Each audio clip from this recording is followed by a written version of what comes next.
because there's not a ton I want to talk about. We'll highlight a couple of fun scraps on the card. If people skip this one and they want to go back and watch, there's a few that you should check out on the prelims. Umar Nurmagomedov taking on Sergey Morov. Honestly, Sergey, while I did predict he was going to lose, did significantly better than I thought he was going to do. He countered a lot of Nurmagomedov's game, and to people who expected Umar Nurmagomedov to be a carbon copy of Khabib, it couldn't be further from the truth. Um, he's way more agile with his kicks and his punches, his kicks especially. He has a really great question mark kick. Um, Another fight from the prelims that was really good. Omari Akhmedov, Tom Breeze. Tom Breeze looked like he was about to put Akhmedov away with a calf slicer, and through some crazy Russian scramble, Akhmedov puts Tom Breeze to sleep with a head and arm choke. Really, really great win, and really way to rebound from that Weidman loss. And then just to highlight a few of the performances, Viviane Araujo, she really dominated Modafferi. Modafferi looked overwhelmed at multiple times in that fight. Matt Schnell and Tyson Nam threw down and really represented for the flyweights. Leon Murphy and Douglas Andrade, they threw down too. That's a fun. Douglas Andrade made his debut, and he is a tank of a man. Really scary to face down. He reminds me of a prime. Dang, we saw him. He fought in the UFC forever. We saw him finish a dude in Indy. Tiago, whatever. He's Brazilian. He's a tank of a man. But really, let's talk about the co-main event and the main event. Warley Alves came back after a long layoff and really did his Warley Alves thing, man. He was explosive. While he was a little bit more patient than normal, but when he needed to turn it on, he turned it on, and he put Lazzez away. And there was a lot of hype around Lazzez. Warley Alves was a plus 200 underdog in that fight. Now, Brad, when we started this call, you were getting heated. You were loosening up your tie. You were red in the face. Now, I have some thoughts about the main event, but I've been talking. I'm going to turn it over to you, and I want to hear what you think about this main event. All right, I'm going to rant this one out. I hated this main event. Hated it. I will explain why. Okay, let's start on the Neil Magny side of things. Okay, Neil Magny, a man who is coming off of just obliterating Robbie Lawler not that long ago, fairly recently, had a great fight and has had a string of great fights where he's put together some really good performances that earned him a number 8 ranking in the division. He looked brain dead fighting today for 5 full rounds. Some of the worst fight IQ I've ever seen. He comes in as the striker. Chiesa clearly the grappler. Chiesa, we'll talk about him in a minute. All his game plan, shoot the takedown. Neil Magny, oh no, stuff the takedown. I stuffed the takedown. What am I going to do now? I'm going to grab you, then I'm going to fall over. I'm going to pull you on top of me for 5 rounds. It was maddening. Okay, let's step over to Michael Chiesa for a second. All right. Here's what I learned about Michael Chiesa's game after watching him win a nice 5-round fight. His striking, garbage. His submissions, garbage. His cardio, garbage. The only thing he's good at is transitioning and controlling on the ground. I'm going to need you to use your words. Garbage. Elaborate. What do you mean? They're awful.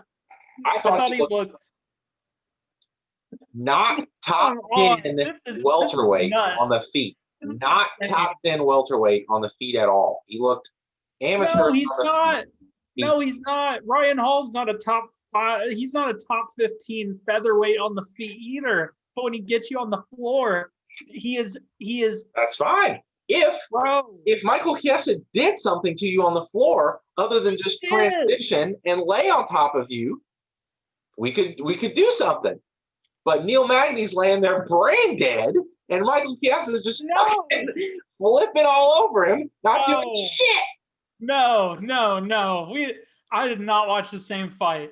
This is the fight I watched. I sat there like, what the hell is this? These are supposed to be the number 7 and 8 welterweight in the division, and then either one of you. I'm going over the next slide because I have the rankings pulled up. Okay, I'm like anyone ranked above him would get obliterated. Look at these people. Stephen Thompson. Who do you call out? Colby. Colby does kind of the same thing, but way the fuck better. I can't even imagine Usman versus either one of these people would be a slaughtering. I thought Michael Chiesa. No, he didn't get the finish. Magny's a hard dude to finish. Magny gets finished by the pinnacle. He gets finished by people who are specialists. Now, I will give you that Magny fought a very, very confused. Because I understand the first part of your rant. Magny's fight IQ in this bout was like when I don't study the main cards in the same way. So just going with what I understood about the two fighters, Magny really needed to fight behind his jab and pick away over the course of 5 rounds. And it was very, very confusing that not only did he. This is a skill set that I don't think many people have mastered in MMA. If you watch Gegard Mousasi is one of the few dudes that comes to mind who is legitimately anti-clinch. Gegard Mousasi, when you try and clinch him and he doesn't want to clinch, he pushes away. He underhooks and pushes away because his stand-up is good enough that he's not worried about strikes on the exit because he's been there, done that.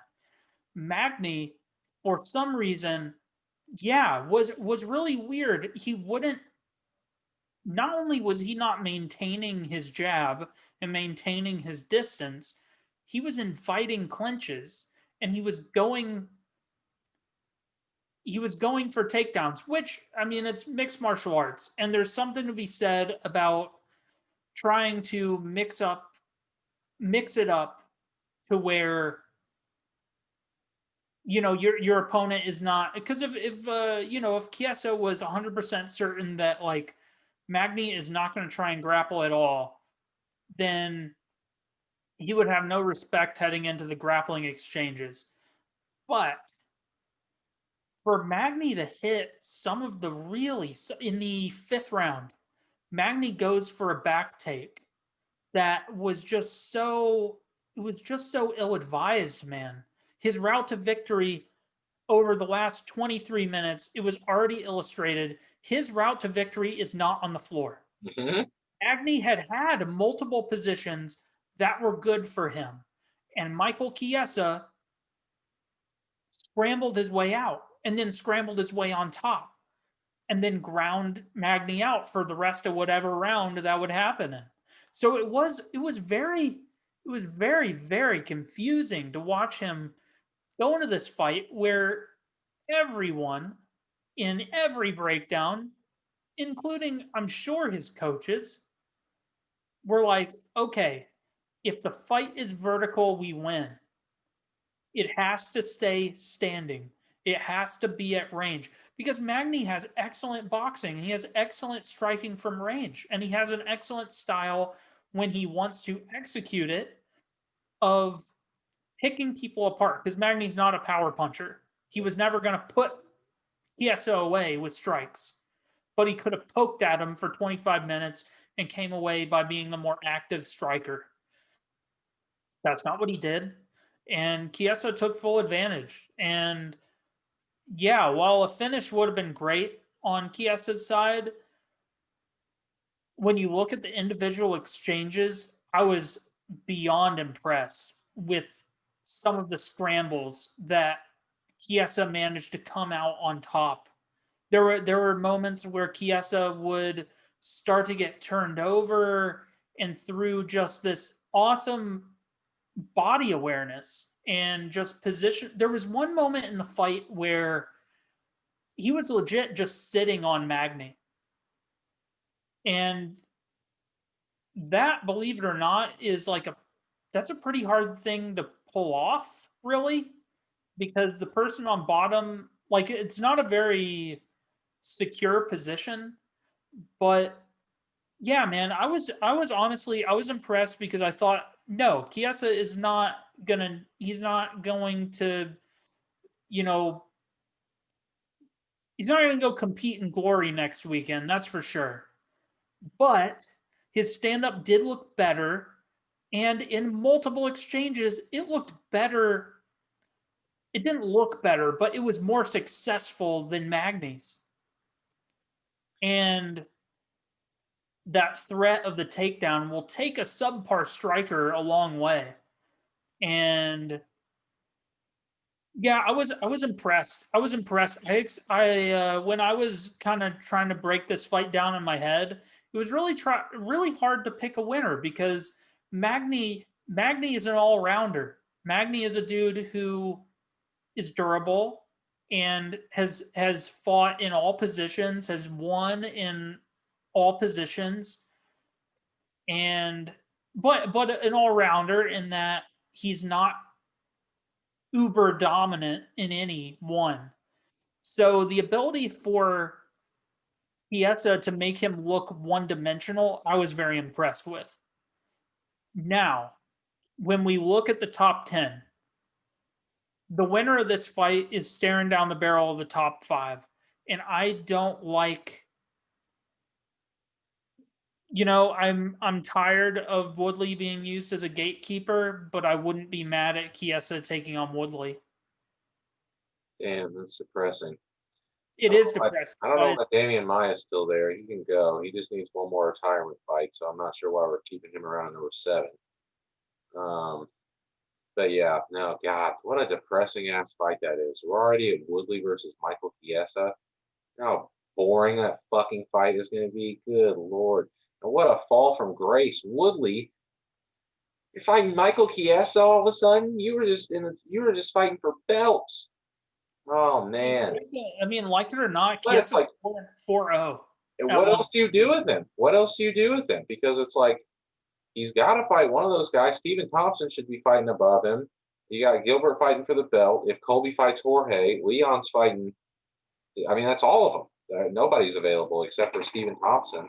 I think Stephen Thompson really is the odd man out, and I think that honestly, that's if we're looking at the rankings, if Thompson's willing to play ball, that's who he's looking at fighting next. Is Wonderboy and Chiesa, huh? Yeah, yeah, because I mean, yeah, you're right. Everyone else seems to be spoken for. I mean, we have this over on the far left. Chiesa called out Covington, but there's just too much smoke Yeah, around Masvidal Covington for it not to happen. yeah. It would be a disappointment to the general MMA community if that fight didn't happen next for both men. Yes. And it's kind of depressing for Stephen Thompson because Thompson seems to have the attitude of a dude who knows he doesn't have a ton. I mean, he doesn't look washed up. He looks as good as he's ever looked. His last fight was awesome. But, Thompson knows he's 37, he's 38. He doesn't want to waste his time with anyone under him Yeah. in the rankings. And I wouldn't assign that to arrogance or anything like that, but I mean, it's a risk that he cannot afford to lose. He can't afford to lose to number 8 in the world. And he's just fought 2 guys beneath him that are super dangerous. Yep. Yeah, and Michael Chiesa is probably not going to get Covington. He's he's relatively unscathed. Yeah. So I would expect him to maybe maybe be a backup for Edwards Maiev. Sure. Uh, Or but if not, I think unfortunately for Stephen Thompson, it makes the most sense. Or fortunately for Stephen Thompson, because Stephen Thompson is no stranger to counter wrestling. no, I don't. I think that's a pretty Honestly, easy fight for Wonder Boy, and honestly. he's honestly pretty damn good at it by this point. So I think it's a relatively safe fight for Tom. Honestly, if anything, I'd go fucking down. Yeah, I think Vincente Luque would beat the shit out of Michael Chiesa. Um, but yeah, whatever. He seems to already be past that point for some reason. So, Yeah, yeah. Well, I mean he's 4-0. I mean he's 4-0 at welterweight, and but he only got that ranking because his guy he beat was RDA, who was halfway out the door, headed back to lightweight. hey man, He had it a is bit of what it luck. is. I think actually it's even if you were depressed about Michael Chiesa taking on Woodley, I think we might be looking at Neil Magny. Oh, For, Neil Magny. If Neil Magny ever fights like he did in that fight again, immediately send him to Bellator. I mean, that was like just the shittiest fucking main event performance I've ever yeah, seen. it He fought wasn't like he was confusing, fighting man. at 9 a.m. on a Wednesday. It was almost as confusing as um no. Listen, this is what I'll say is that I think Magny at the beginning of the fight, listen, by round 2, it should have been apparent that like I need to be on my bike and I need to box. I need to jab forever for 25 minutes. I need to jab. Because neither, I mean, we all knew coming into this fight, no one was going to win this fight spectacularly. They were going to fight it by, they were going to win by being the most bread and butter version of what they do well. Yeah. So I'm not surprised we didn't get an explosive finish, but when you show that absolute lack of fight IQ in the top 10, oh, I don't know, man. I don't know.